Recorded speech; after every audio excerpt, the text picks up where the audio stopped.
All right, I'm serious this time. This is the last video I'm gonna do, or the last couple of videos, because I'm recording a bunch in one day. So I guess it's still kind of a lie.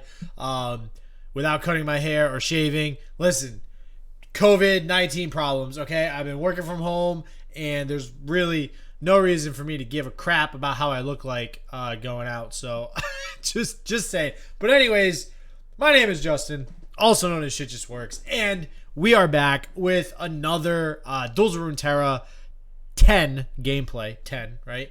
And this one is going to be actually the top 4 action. So we have, bear with me here, hopefully I get this name right, Carbavontrelis versus Iannogueira, and both of which, so actually I should say Ian is usually a top performer in most of these Duels of Runeterra tournaments. He's made many top cuts, so obviously super cool to see him play. Carbavontrelis, I believe, is actually new. First time I've seen him in a top cut, as I have casted a lot of these Duels of Runeterra. So, if you guys are looking for more tournament action, well, obviously you're gonna get it. So, let's get into the game.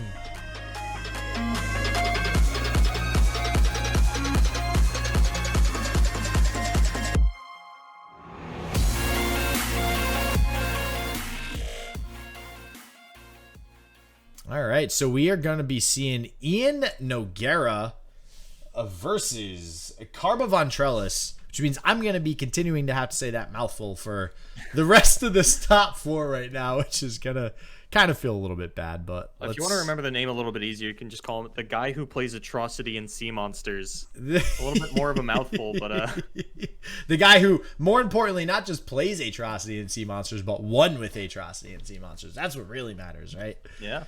So, hell yeah, let's. I'm looking forward to this Iannogueira matchup. I'm sure looks like they're just starting to get into kind of, their decks and stuff right now, so I'm going to work on pulling up some of their decks. But I do want to address, so I appreciate, by the way, everybody in chat, just the feedback from earlier when I mentioned they kind of doing some lore trivia, maybe on future streams and or future casts, I should say, in between. We get some time to kill every once in a while, right? In between rounds, and we can only talk about patch updates and theoretical deck stuff for so long before, we want to talk about something else. And so Zachariel, a nice trivia for lore is that Ladros and Callista had a romance in the past.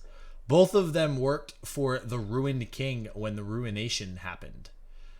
So very cool, very cool. I also do know, actually, and I did not know that, but I do know that, which it makes sense with what I do know, Ladros' sword is the blade of the Ruined King. So for anybody who has played League of Legends, that is a weapon that you can buy in the game, and pretty cool stuff, actually, just being able to link that stuff together. And then Sandu, the themes have their own universe, like High Noon and Star Guardian. I wonder if they will ever create regions based on that after we run on Runeterra regions. That's interesting. How does all that work? Because, playing TFT, I've become very aware of that. You have all the Star Guardian shit. They get a Star Guardian Lux and you get regular Lux. So, are those worlds intertwined? Are they supposed to be different dimensions? What is the lore of that? It's like a parallel universe thing. They actually have their own lore section on the site, and they do point out that and KDA are parallel universes. That and KDA are parallel universes? Really? Yeah, because, Akali's like a ninja assassin in Ionia. She's not going to start a K-pop band. Listen, not for nothing, but that song is amazing.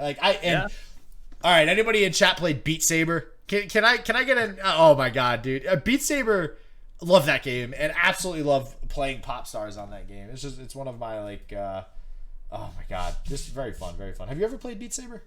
I have not. I do not have a VR headset. You got a PlayStation? No? Yes, but it's remained untouched for quite some time as I wait for Last of Us 2 to finally come out. Oh, cannot wait until that comes out, man. That's going to be fire of a game.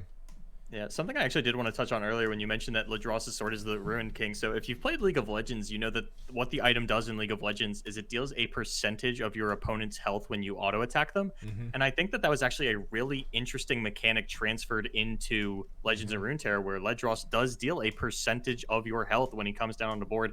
And I just think little things like that you might not notice is just an incredible adaptation of the identity of an item into Legends of Runeterra. And I love seeing stuff like that come out in card games. Yeah, I gotta say, I give a hell of amount of credit to Riot for really like making champions feel like they're champions in League of Legends, even to the point where they're just everything about them just feels like they're skills from that game.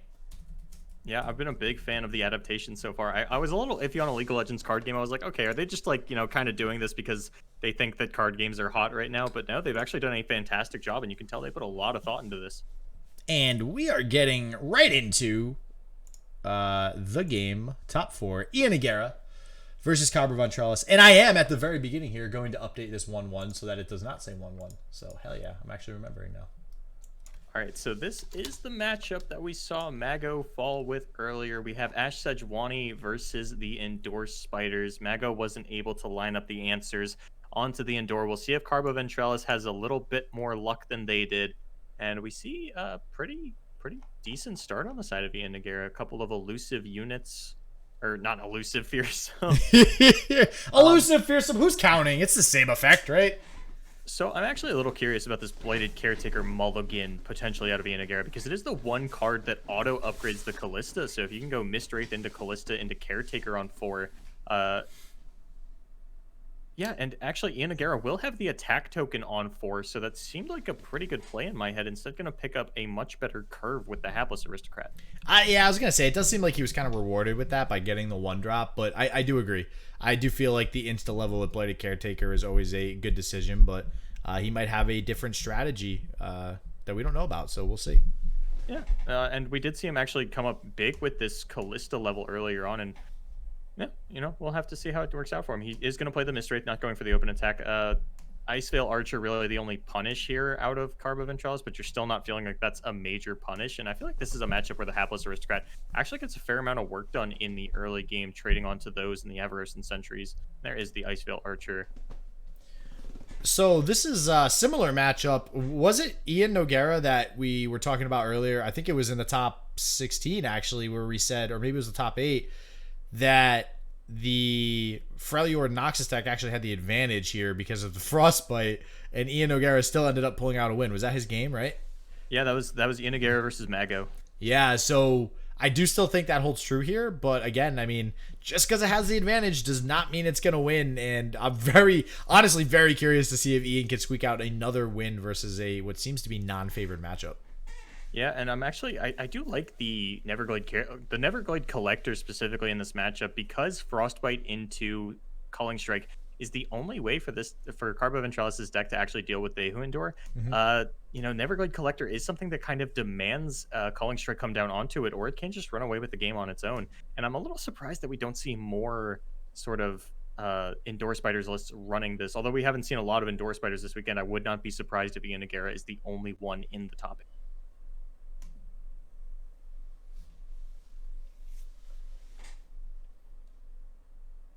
Some blocks getting rearranged and lined up. Of course, if a Brittle Steel comes out, you're not too worried about it. There's only 2 Brittle Steel in the deck. I don't think you ever really want to play around it. There are there are opportunities where like you want to and you can, but I don't think this is one of them. Iannogueira just going to push through as much damage as possible. Does already have the Atrocity. Just going to have to find the Endor later on, but actually does get to push through a fair amount of damage. That's the Callista getting closer to that upgrade. And this Hapless Aristocrat actually going to stop this Ash attack for quite some time. And with the Glimpse Beyond and Vile Feast, we could see this Callista upgrade relatively soon. And now we see the Endor picked up. So the combo online for Iannogueira so far. Yeah, we're seeing obviously the same, or similar strategy to what he was trying to do versus Mago. Just stay really aggressive early on. Hopefully level up this Callista, which I don't think he should have an issue doing. And having the Atrocity Dehu Endure this early, definitely good. But again, I mean, we're kind of banking on Karba not having... There we go, Karba. That's what we're going to go with. Karba, that's easier.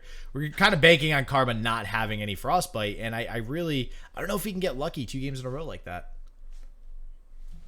Yeah, and I'm actually a little curious to see if Carbavontrelis, I wonder if they're thinking about a Reckoning play right now. That would be a fair amount of value taking out the Callista.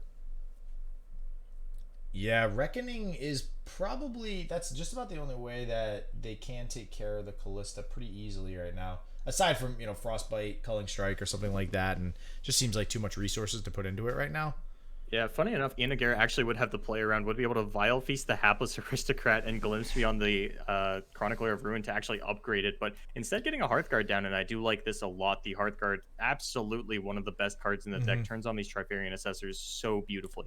Yeah, and I think what Carba's realizing too, and I kind of agree. I think he's gonna need to get as much value out of that Reckoning as possible. Like this seems like a really bad board to use the Reckoning and pull that trigger now. I mean, you only got one other left in your deck, and you know that Ian's probably gonna go pretty wide. Obviously, we see his hand. It's not going to happen necessarily anytime soon. But when the Callista does level up and he starts going a little bit wide, he could probably get a Reckoning on. I mean, we see here he just played the Neverglade. Now the Reckoning can also get some value on that Neverglade. So I think it was a good play if he did have the Reckoning and decided not to go with it. Yeah, and Iannogueira could be in a rough spot if there is a Reckoning on the side of Carbavontrelis. Not sure if that is the case. And they who endure is still pretty small. It looks like we're going to go for a force onto the Callista level up. And I actually like proactive Glimpse Beyonds in this matchup because Calling Strike is the only thing that can come out and stop it. And Calling Strike is also the only answer to endure. Karba just really pigeonholed into the single removal option that they have. And it looks like we're going to get Brittle Steel Calling Strike onto the Callista instead or not. At least not yet. That is really good for Ian if he's able to get rid of a Brittle Steel and Calling Strike right now with the combo in hand. I wonder if this does telegraph a Reckoning, even if Callista upgrades this turn, which she does off of just that. I guess I missed a unit dying, so she does upgrade now, which does mean that the Brittle Steel comes out, keeps her low on health, and a Reckoning now would be absolutely devastating. Does have a Callista for the follow-up, though. A very good pickup there it is. Wow. On the side of Iannogueira. There's the Reckoning now, but yeah, Callista just going to come back down, and Iannogueira going to not love this one, but not feel too bad about it, all things considered. Yeah, crazy good read. I think from looking at the hand, it did come out more towards the right there, too. So it looks like Karba did opt to not play it on the previous turn, and I do think you nailed it. It was a thought. Very good call by not playing it. And having this other Callista is definitely huge, though. It is leveled. Being able to attack here and just get some free chip damage in. Going down to 7 health on the side of Karba is very, very risky. Yeah, and now we do have the Iannogueira has just been drawing so many spells. Yeah. Oh, and the Sejuani, probably the best tool for taking out this Callista. And actually, yeah, Chronicler going to be... I think Chronicler is a really good play here. Is going to reset that, take the ability to challenge it off of it, but that is a lot of damage being pushed through by Karba. It's a lot of damage, but, you know, Ian did get... I mean, the Brittle Steel won't really matter too much on the They Who Endure. So you have to kind of worry about something like a Harsh Winds or an Ice Veil Archer. He could start pressuring the They Who Endure and try to threaten the combo, but I think he's at the point where, like you said, he's drawing so many spells right now, he might just kind of have to go for it and just, you know, cross his fingers and see what happens. Yeah, I mean, he does have the Atrocity, and honestly, Karba very low on life already. I would be a little surprised if we didn't see this Endure come down on the following turn, especially if Iannogueira just continues to top deck literally every spell in the deck. There are a couple of dead cards on the following turn, but this Endure, I didn't see exactly how big it is, but I think it's at least a 7/7 or an 8/8. 11/11. Okay. Yeah. So it's definitely big enough, that's for sure. The question is whether or not a Harsh Winds come down. I think you don't play it. I don't know. Like, my thought is you kind of try to play it while your opponent has less than 6 mana, but that I feel like is a big ask. It at least puts them out of the range using Harsh Winds, but they still have Ice Veil Archer, so I don't even think you can play around that because there's just so many Frostbite options, right?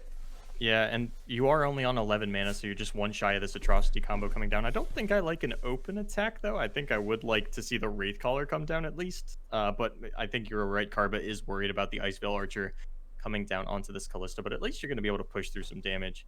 Actually, hold on. So, how do you feel about, follow me here, Wraithcaller? Glimpse Beyond the Wraithcaller. Callista attacks, revives Wraithcaller. Huh. That's actually not a half bad play, especially because you're drawing such crap right now that Glimpse Beyond doesn't... like, it feels good just to get new cards. Yeah. So that could be a thing. And a second... Like, if you glimpse into a second They Who Endure, that could be super helpful. Because if you do get out of Karba some other way of dealing with this They Who Endure, it's much more high probability, or a much higher probability that he's not going to have a way to deal with a second one. So digging with the glimpse might be a good option. And yeah, like you said, it's going to summon another Wraithcaller, which will kind of take care of a lot of Karba's field, and oh, that feels so bad. Oh man, that is I love Trifarian Assessor. I'm so sad we only see it in this one deck, but yeah, it looks like he might actually go for the double Vile Feast to take out this Hearthguard, just doing it one at a time. I think that's gonna spell disaster for Ian. I mean, that many cards in Karba's hand, you gotta just kind of assume now that probabilistically speaking, I think that's the right word. Absolutely not the right word, but yeah, it's so not the right word. But I made it a word, and we're rolling with it, all right? So that it's highly probable that there's some sort of Frostbite and Culling Strike or something in his hand. Yeah, and I think this was the one thing you were worried about not going for the open attack, but you just had such a weak open attack that I don't think you could go for. You're only reviving a Chronicler of Ruin at the moment. Yeah, I guess he's just going all in now on this, and yeah, feels really bad. But you got to do what you got to do to survive here, and it's pretty. Ian's on his last breath, it seems like. Yeah, it does still have the Atrocity in hand, but as you mentioned, there's almost certainly there's almost certainly going to be Harsh Winds in the hand, and since Ash is on the field, Ash's Flash Freeze is an option to deal with this, and he doesn't even necessarily have to. No, he does have to Frostbite at this turn. Otherwise, it's lethal if anything but the Sejuani blocks it. And I do think you want to preserve your Sejuani. Yeah, I'm trying to. So I think we're at that point maybe, and I might be calling it too early. I don't know. I think we might be in limbo. I'm trying to think of the random judgment that he can draw to clear the board or something that's gonna allow him to stay in this game. Judgment, I don't quite think he'll do it. No. Trying to think of what would. I mean, it's not out of the realm of possibility that Karba actually doesn't have any Frostbite effects, and we are just going to see lethal presented with this Atrocity on the following turn. Yeah. It's pretty low chance, but I definitely feel like if I was in Karba's position and I was on ladder, I don't have any Frostbite effects. The problem right now is Karba's on 6 mana, so I feel like it's highly probable there's a Harsh Wind specifically. Now, here's the deal. If he attacks, Ian obviously is going to attack, so he sets the attack in. If he does draw a Harsh Winds out, that's obviously just going to mean he's preventing the attack for just this turn. And that means that's one less Frostbite he does have to worry about. And if he might take this block. He could also be taking this block just straight up for that reason, to save the Frostbite in the event there's an Atrocity. I don't know. Yeah, that's hard. Because there's really not a lot of Frostbite in the deck. There's only 2 Harsh Winds and 2 additional copies of Ash to give you Flash Freeze. Luckily, this is going to let him live at 1, but that does mean if Carbavontrelis ever stumbles on mana, then Atrocity onto something like this Spider can actually come out as a lethal option. Yeah, and Zachariel has a good point, too. I mean, when this Ash does attack next turn, it's just going to straight up freeze the They Who Endure. So that's just going to be a consistent freeze effect after the attack. So obviously it means that he can't play anything. He has to open attack for that to really work and avoid the Atrocity, but that's also... Wow. Oh, I mismanaged my math. All right, so Atrocity onto a Spider isn't an option, but... No. This is scary. That wasn't a Frostbite effect out of Karba.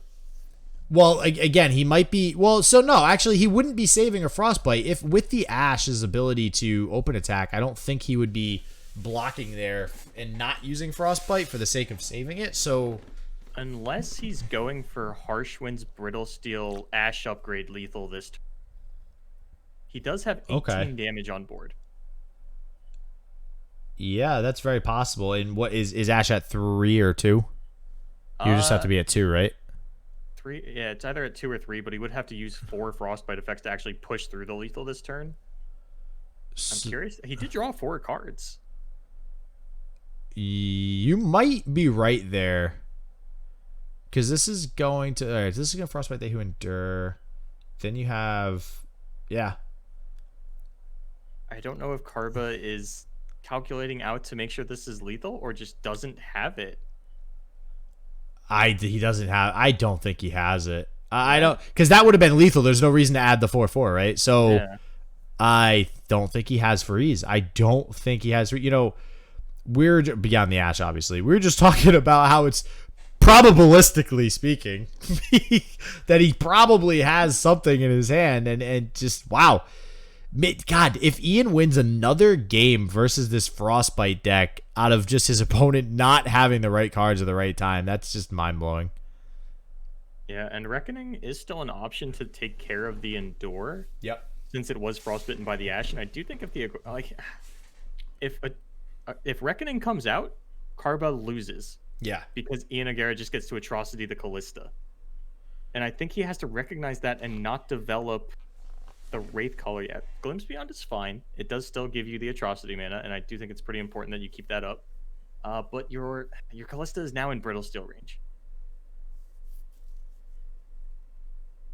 Ooh, another They Who Endure is huge. I think he's just going to throw that down. You don't care about Reckoning onto the old Endure. I got a new Endure. This one's bigger and better. Yeah. And, I mean, I think at this point, based on what we've seen, we're just talking about the Frostbite, I want to say Ian's putting Karba on not having Harsh Winds. And now, yeah, that's out. Ooh, okay, well, that's okay. Jesus. Oh, man. Okay. All right. Well, throw all your reads out the window. Your opponent drew another 4 cards. What read do you have on that? Yeah, there's no read now. It's back to the drawing board. You're reading a totally new book. This is, I mean, is now it's highly likely he has a Harsh Winds. I imagine he does, especially with how quick he snap blocked that Ash onto the They Who Endure.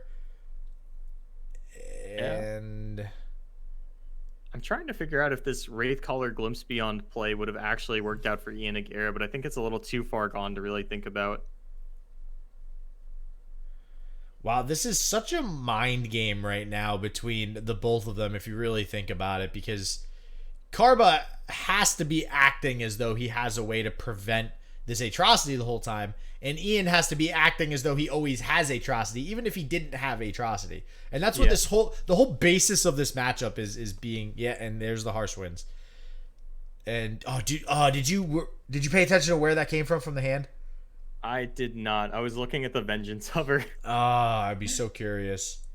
I don't really think the Crystal Arrow is going to do much, being that. Oh, okay, never mind. This is pretty smart. This gives Ian an out for Atrocity still, on like a They Who Endure if he needs to. Obviously, he can still do it on the Callista, but Callista being at 1 health is just a little bit dangerous. Is there anything that Karba can play to just like tag the Callista and remove it? All right, let's roll on. No, I don't think so. I was a little scared that Reckoning was coming down, not realizing that Karba was just 1 mana shy, but I was like, if Reckoning comes down onto these Endures, I think the game might be over. Yeah. Ian does have the double Wraith Caller next turn. Actually, just going to fire one off this turn as well. And yeah, on 10 mana, still going to have access to Wraith Caller Atrocity on the following turn. But we are going into Karba's attack. And if there's another Ash in hand, that's... it'd be really scary. Because if you play Ash and Enchanted Crystal Arrow, you would have to have your 3rd Ash in hand to be able to Frostbite the They Who Endure to stop the Atrocity lethal. Yeah, and Ice Dragon just put in the chat, wins no matter what. And I assume he's referring to Iannogueira, and I'm trying to think of why that might be the case. I'm inclined to agree, because even a Harsh Winds right now, Karba only has enough mana for 1 Harsh Winds. He could also have, how many Brittle Steels? We saw 1 Brittle Steel so far, right? I don't think so. I think we saw, I definitely remember 1 Brittle Steel. Yeah, that's fair. There's 2 Brittle Steel in the deck, so there's only 1 left. So if he has exactly a Brittle Steel and oh my god. Uh-oh. What is... Okay, no, never mind. He's doing the Crystal Arrow. I swear, if this thing keeps freezing again at the very end of the game, somebody is doing something, all right? Somebody's following me right now. It's Iannogueira. He's like, the game... Oh, and yep. The Atrocity actually just works out. Wow. That's crazy. Yeah, so I was going to say, if he had like exactly Harsh Winds and Brittle Steel, that could have avoided that right there, but yeah, that's crazy.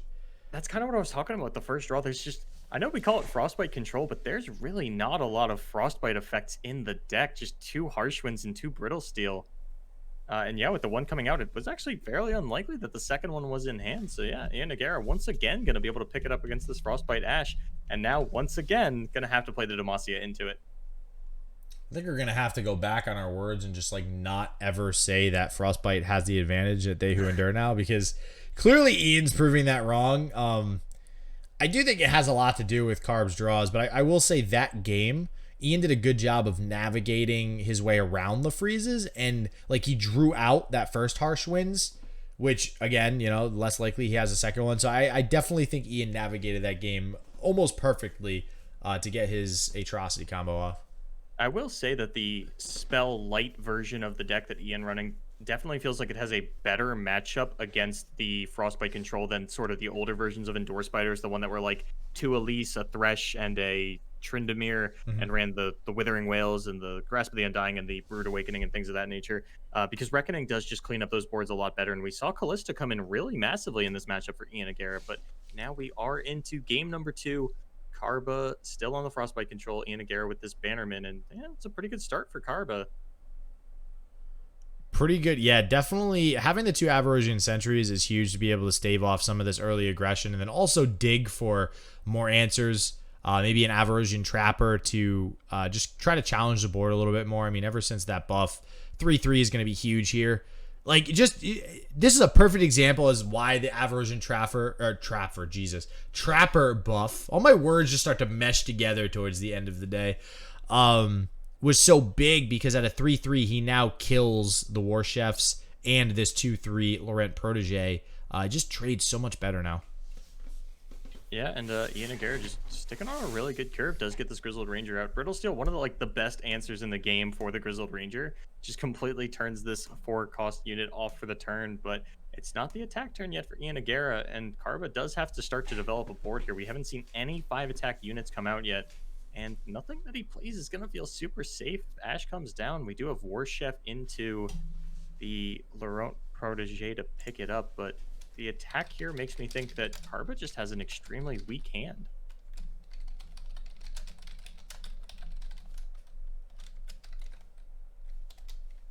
You don't like to see that. Yeah, Karba apparently just I'm not even sure what Karba could be overloaded on. The highest cost things in this deck are 5 and 6. So there are most of this deck costs 4 or less. And it could just be a terrible hand of spells. We do see things like Elixir of Irons and Fury of the North, Harsh Winds, Reckonings. So yeah, I think Karba just could fall in this matchup as well. Just seems to have a very bad hand, unless, there's always the potential for the turnaround. If a Hearthguard does come down here and we can draw things in a little bit better order here. Oh, all right. Yeah, there we go. You nailed it. And it's like, when we've seen this deck play so often today, when is Hearthguard coming down not a good play? It's just always a good card to see. Yeah, Hearthguard's definitely just one of my favorite units in the game. I loved this even back in the weekends where they released the game early, and just playing that in War Mother's control. I fell in love with the card. So yeah, I'm always happy to see this one come down.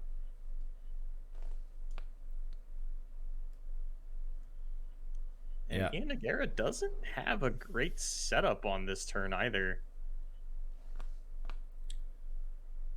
No, he really doesn't. He has a lot of high-cost cards in his hand, which is definitely not something you like to see as a Bannerman deck. Luckily, the Laurent Protege will live to this Avarosian Sentry right now.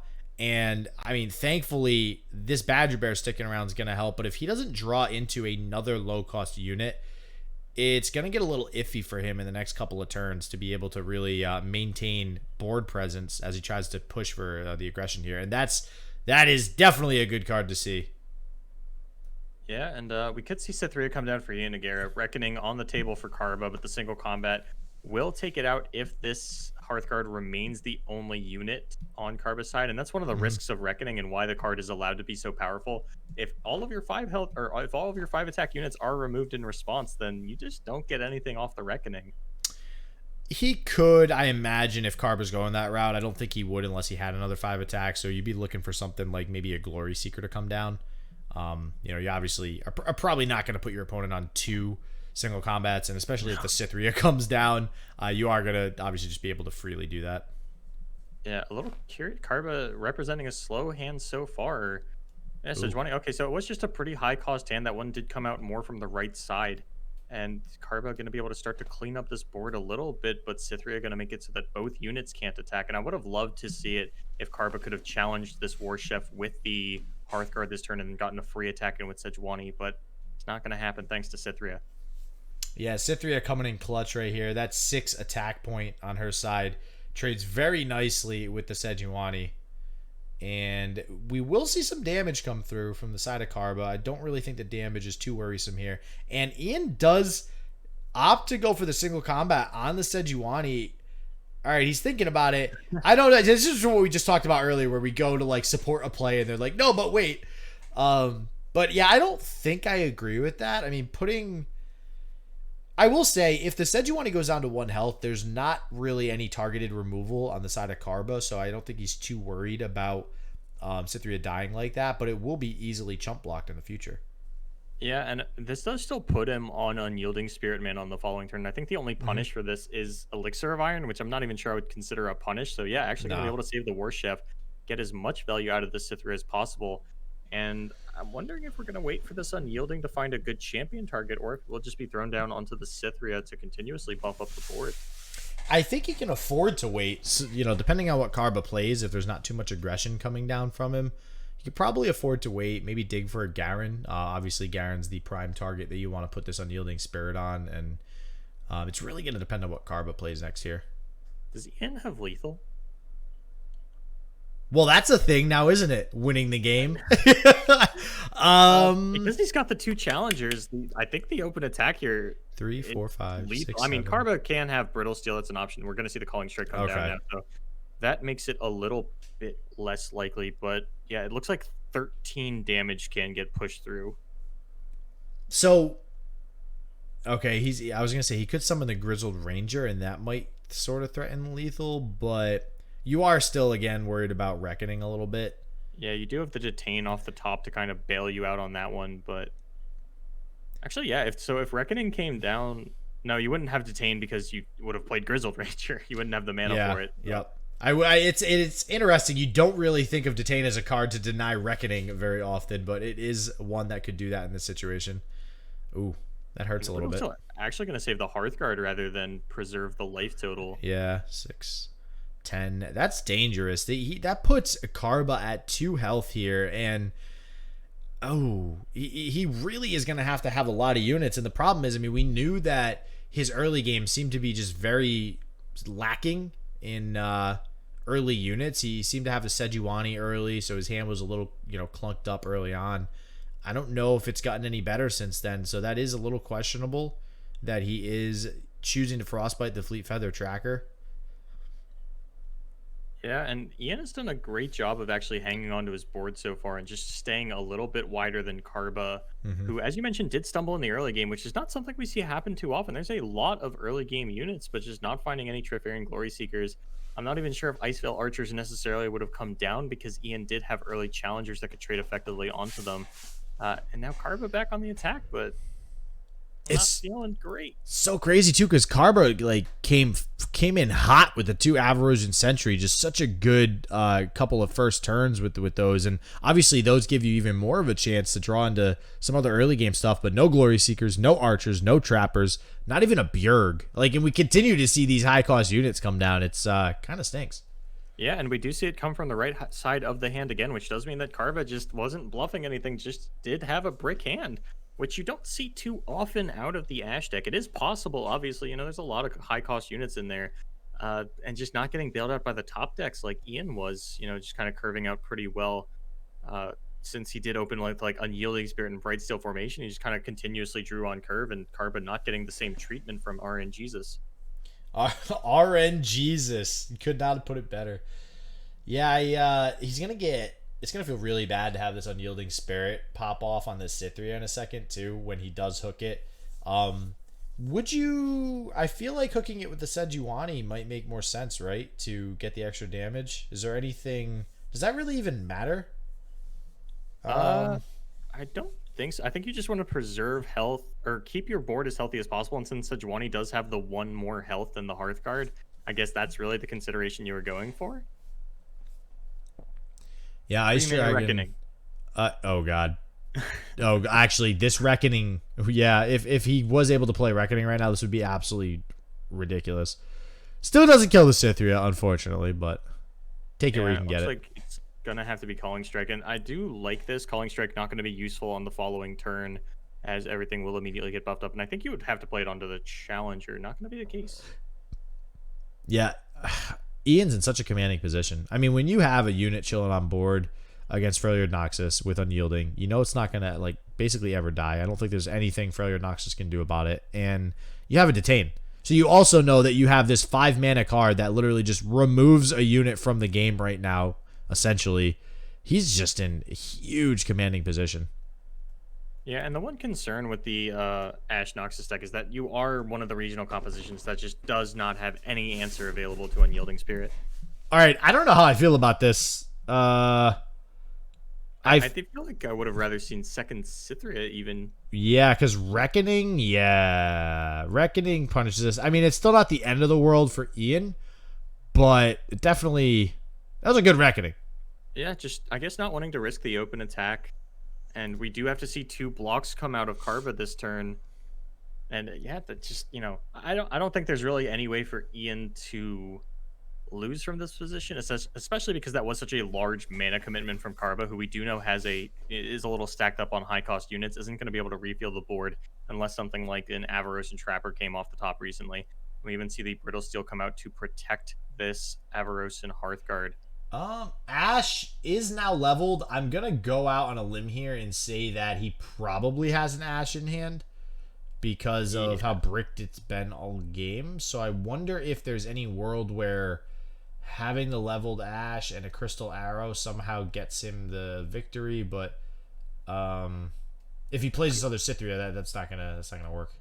I think it would take 2 Ashes because the first Ash is just gonna get detained as soon as she comes down. Yeah. Man, that's such a strong board. Yeah, with this Detain mana, I'm not really seeing a way for Iannogueira to lose the game. If we see a big Trifarian Assessor come out next turn into a Harshwood, like if Karba can stall out and eventually find the Ash or multiple Ashes to string together around this Detain, he's actually going to win this game. But because Ian is going so wide, because Karba's only at 2, he has to consistently throw away blocks, and this Bright Steel formation means that he's not getting any progress done onto Ian's board when he does go for these blocks. I think that is what is going to be lethal, is just this Bright Steel formation consistently not letting Karba get trade value on the blocks. God, that's a lot of barriers. Bright Steel just always feels so broken when it finally hits the field, but it does at the end of the day cost 9, so it's not that bad. But yeah, in this case, it's very bad for Karba. And actually, the Undying Cythria is now getting healed up by the other Cythria and will eventually be out of Brittle Steel range. Though I think it's extremely likely we see the game end before that's relevant. I'm gonna go with you are right on that notion. Yeah, kind of a random interaction there. It's an unyielding Spirit Cythria, but it's still getting healed. So, now that we are seemingly in limbo, at that point in the game, which if you guys are new to the chat, if you don't know, limbo's the point in the game where the game seems like it's over, but it's not, but it is, but it isn't. And yeah, I like to classify it as the game is over, but it hasn't ended yet. Like there's nothing a certain player can do to come back from this in any way. It's like poker, right? When you have the nuts and it's 100% to 0, and you know it's just how much money can you get out of your opponent now. And in this case, I guess it's how much time you can get out of your opponent is really all you're grabbing, if that's even beneficial. He does go ahead and do the Detain on the Sejuani, his last hope, it seems like. That I actually think this might be good for Karba, as the Detain is now gone for the Ash, but unless Ash gets played right here to get this Enchanted Crystal Arrow out next turn. I'm pulling for him. Let's see it. I think Ash had to come out there. I think you need the Crystal Arrow on this attack turn. And well, even so, okay, that's a thing. The problem Ash is into Assessor to draw the arrow. Yeah. Yeah. I mean, now at this point, it's just how long is he going to stall the inevitable? And even if he drew the Crystal Hour, right? I mean, it's not going to freeze everything. There is the Ash. Yeah, it's not even leveled. Jesus. Oh god. Oh my god. Rough beats, man. Rough beats for Karba. Yeah, and with the 2 Fury of the North gone, I don't think that there's any way for a single attacker to get through for lethal. Looks like it is just going to be the Desperation attack. There's the Ash level. So the Ash is doing too much work. The Ash, I don't think, can die to anything here, though, at 7 health, which is definitely interesting. I think she just gets blocked by the unkillable Cythria. Yeah, although yeah, Ian doesn't actually have to line up that many blocks. Does just have to be cognizant of the potential third Fury of the North.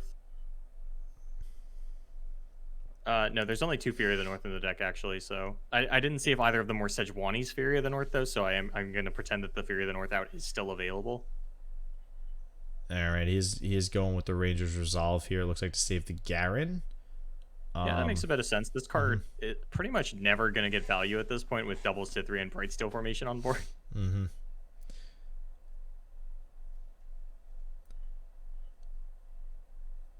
Yeah, or Ian rather going to lock in these blocks. The last breath. What is it? What do we have? Hmm? Uh-oh. Okay, so the Yeti is living. And, okay. That's a thing. That's a thing. So, God, he's really... Karba is scraping here, man. He is he's not giving up. And, like, he's doing these things where it's like, oh, wait, there's more. But I don't know, man. I still don't think he's going to be able to come back. I will say basically everything he draws, I think, has been buffed by all 3 Hearthguards now, right? Yeah. Karba... I mean, definitely, Karba doesn't die on this attack. But Garen does level. Actually, no, Garen can't attack. The Trifarian Assessor can just... Oh, no. Yeah, no, Trifarian Assessor can just block it. It'll go up to a 7/7, but, you know, Karba does have the answer stat-wise. I'll be very disappointed if I called Limbo and somehow Karba is actually going to turn this game around. Because I'm getting that feeling here for, like, the crazy upset. I don't know, man. I try to reserve Limbo for like when it is like when you imagine every possible top deck for both players and absolutely nothing's coming. If you're at the point where you're like, okay, well, if they pilfer their treasure trove and then hit these 5 cards, if that's the only solution you have, you're in Limbo. I don't know. It kind of seemed like it, but with all this harsh winds coming out, man, we are quickly reversing the tides in what has been a very back and forth game. Karba finding the board advantage for the first time in a long time, and Fiora is just going to get picked up by, or is rather going to get frostbitten out by this Crystal Arrow on the following turn, and at 9 life, I think this is GG for Carbavontrelis. Wow. No way. No way. Yes way. Oh, yeah. Wow. We know the Crystal Arrow is on top of the deck.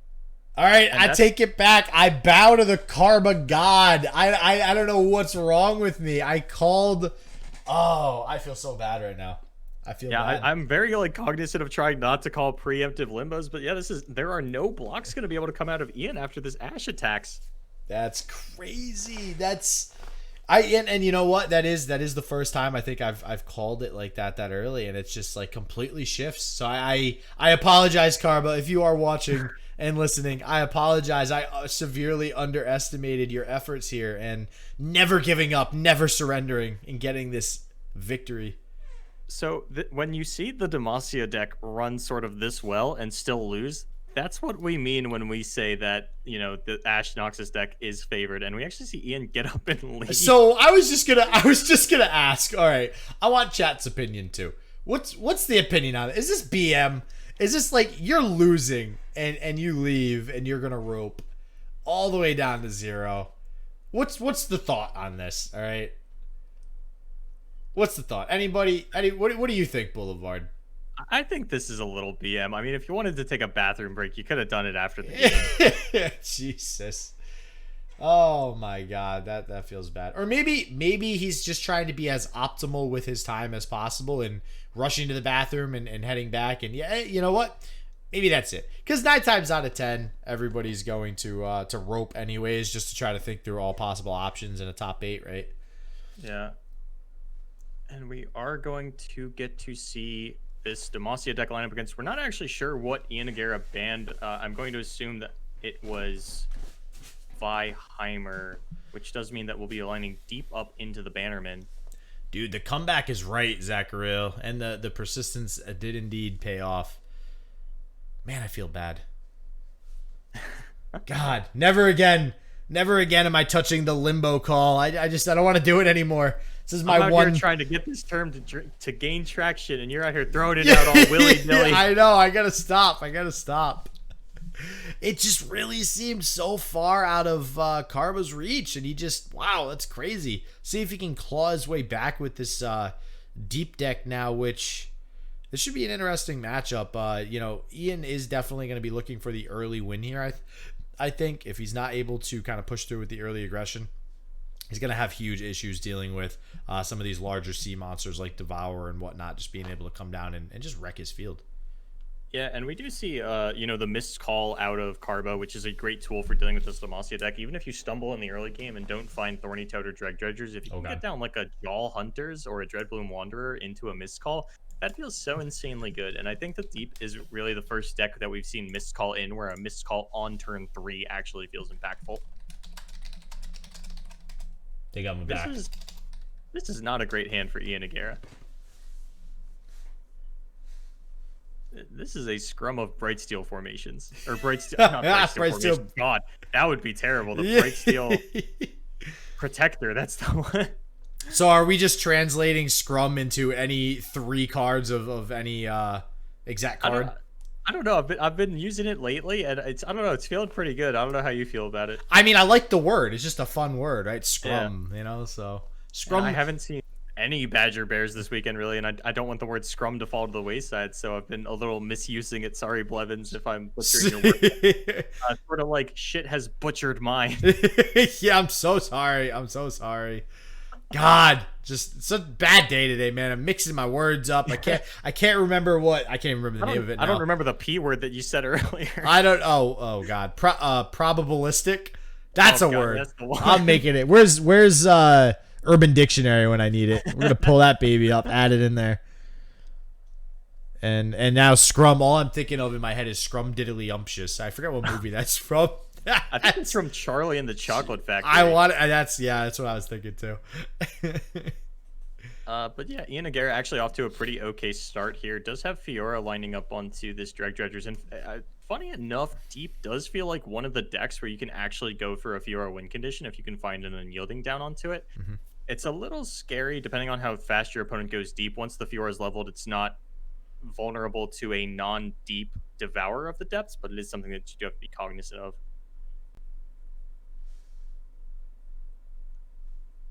So Brightsteel looking to come down on the Fiora possibly. He's gonna get him out at some point, having all 3 of them in his hand. Definitely an awkward hand. I mean, I don't want to say that this is bad per se, but it's just a very awkward hand to navigate as a Demacia deck, having to, basically force yourself to use these barriers proactively, and that definitely feels a little bit bad there, getting that vengeance. Do you agree with that from Karba though?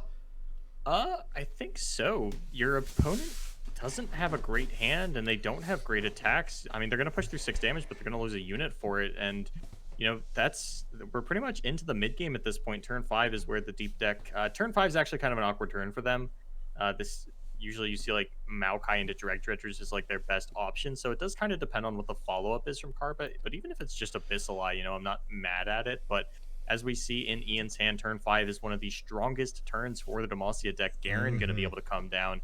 No single combat mana available, but this is like the one turning point of the game. It really depends on how weak this turn is from Karba.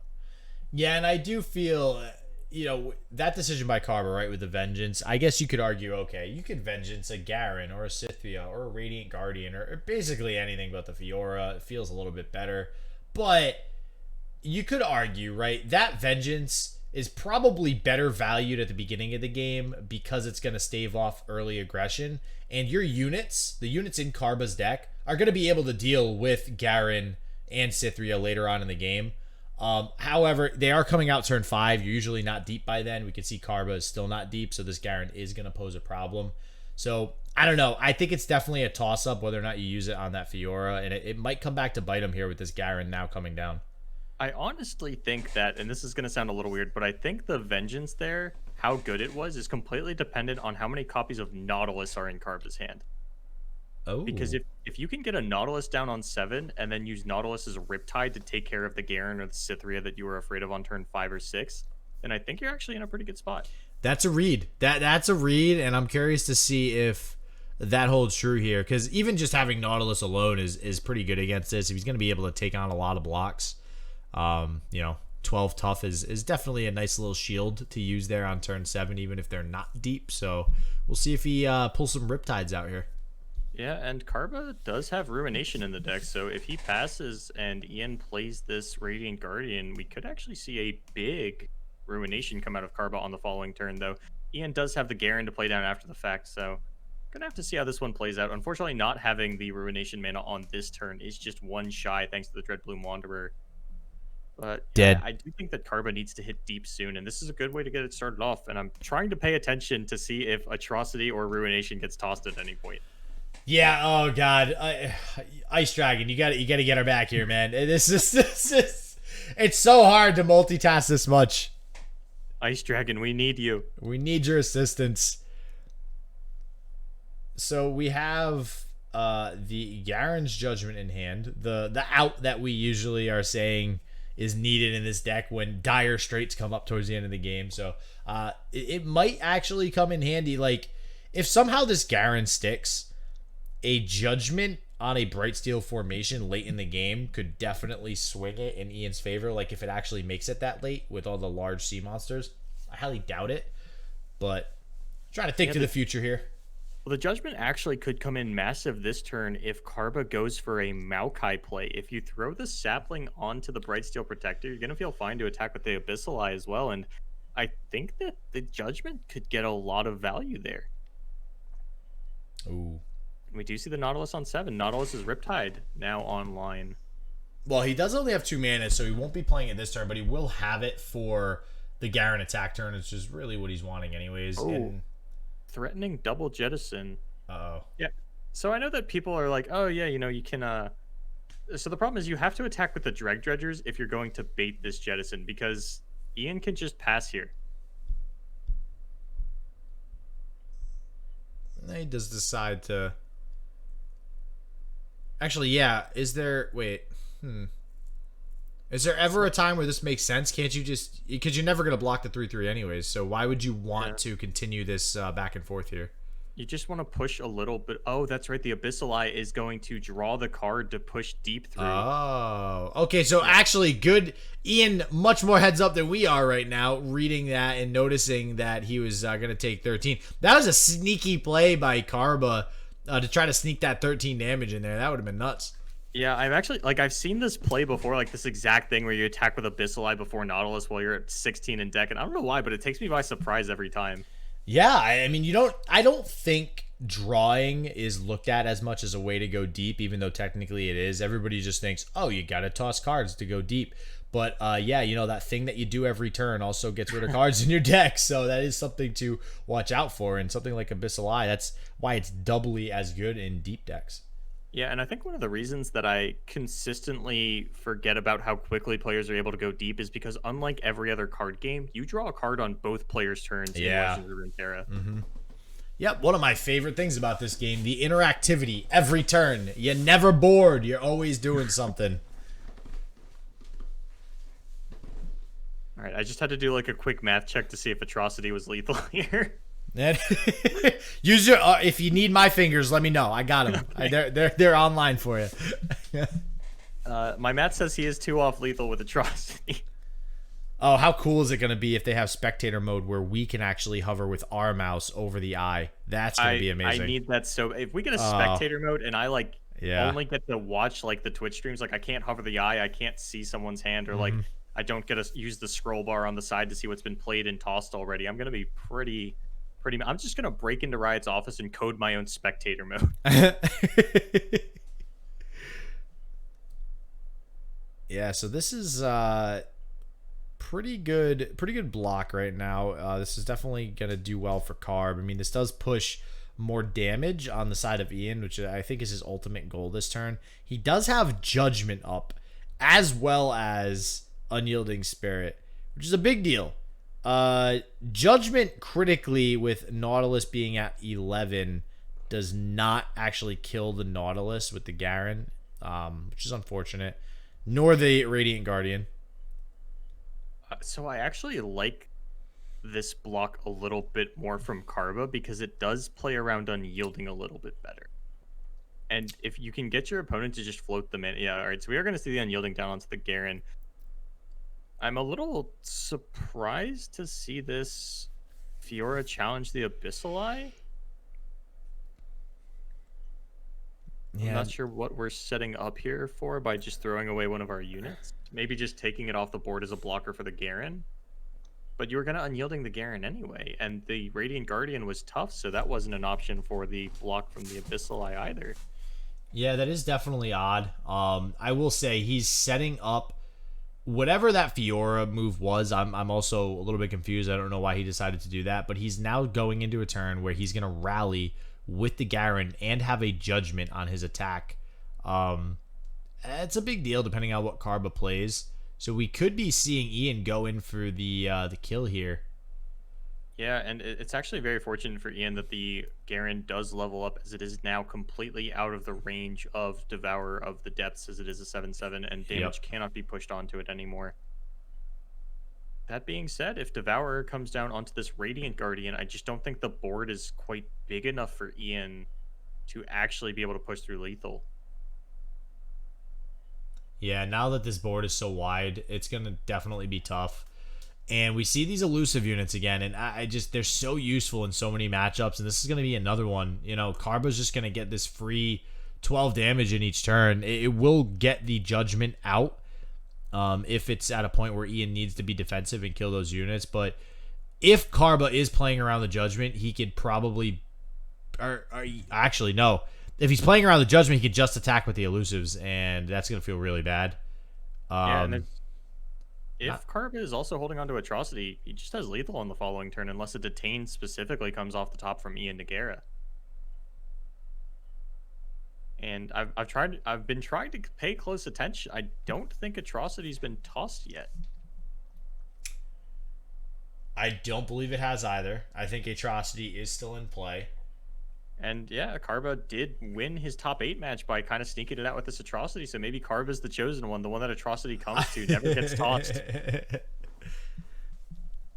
Yeah, I'm actually very curious now. You keep throwing Atrocity into the mix at the last minute there and making everybody well aware that there is one in this deck. So if it comes out again, we're going to be eating our words earlier too, where we were like, hey, we're not really seeing this Atrocity doing much here. And it does look like Karba is opting to just attack with the elusives here, avoid any blocks, get the free damage in, plays around judgment, just does so much for him.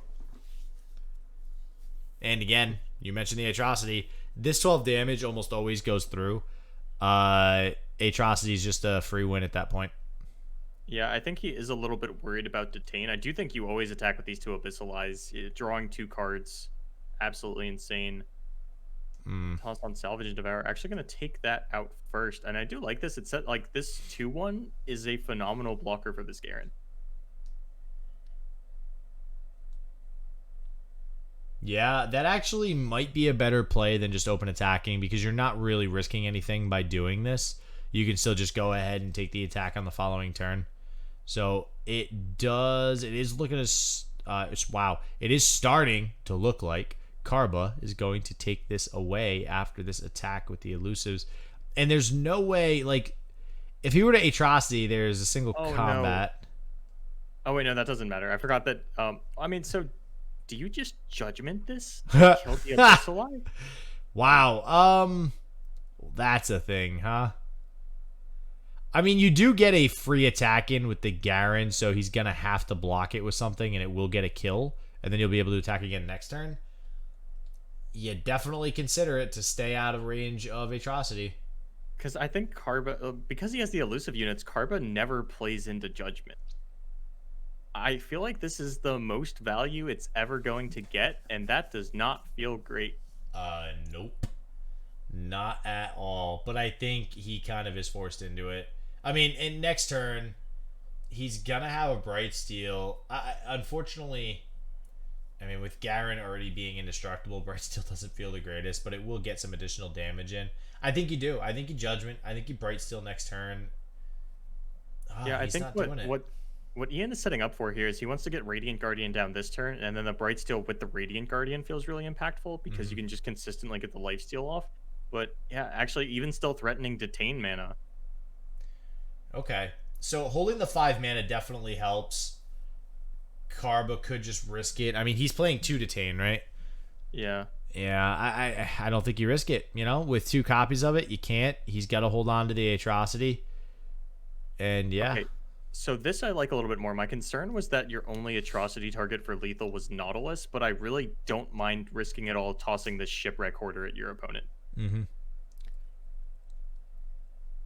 Yeah, much better target. Single combat, can't kill it. It's pretty safe. This is just going to get a fruit. I think you line up the block and play the atrocity now. Yeah, so you do think it's worth risking it, huh? I mean, we know that atrocity is just going to win the game right here. I just feel like it's not that much of a risk. It was a risk if you threw your Nautilus. I feel like that'd feel very bad. But if you can get out your opponent's Detain onto a Shipwreck Order, I don't think you actually care about that. And actually, we're going to see the Maokai level, so potentially just going to play the patient game here is Karba. Yeah, I was going to say, I think he's just going as safely as possible. I mean, especially with the way that he played that Ashe game, which just like really pulling it out, being patient, sticking with it. I think he's taking the same mentality here, which is I know my Maokai is going to level up. The Maokai definitely gets the win eventually. I have a feel that he's really not going to get through anytime soon. We can just chill and probably eventually win the game no matter what. Yeah, and this is the potential big judgment turn that Ian has been looking for. And the Maokai clock is, yeah, I guess, I mean, like, Karba can just win the game next turn with double Abyssal Eye. Being that he's rallying every turn, would you have played the Brightsteel before this attack, or... I think he was hoping for exactly this scenario where you can get the judgment off onto one of the Abyssal Eyes and then single combat the other one.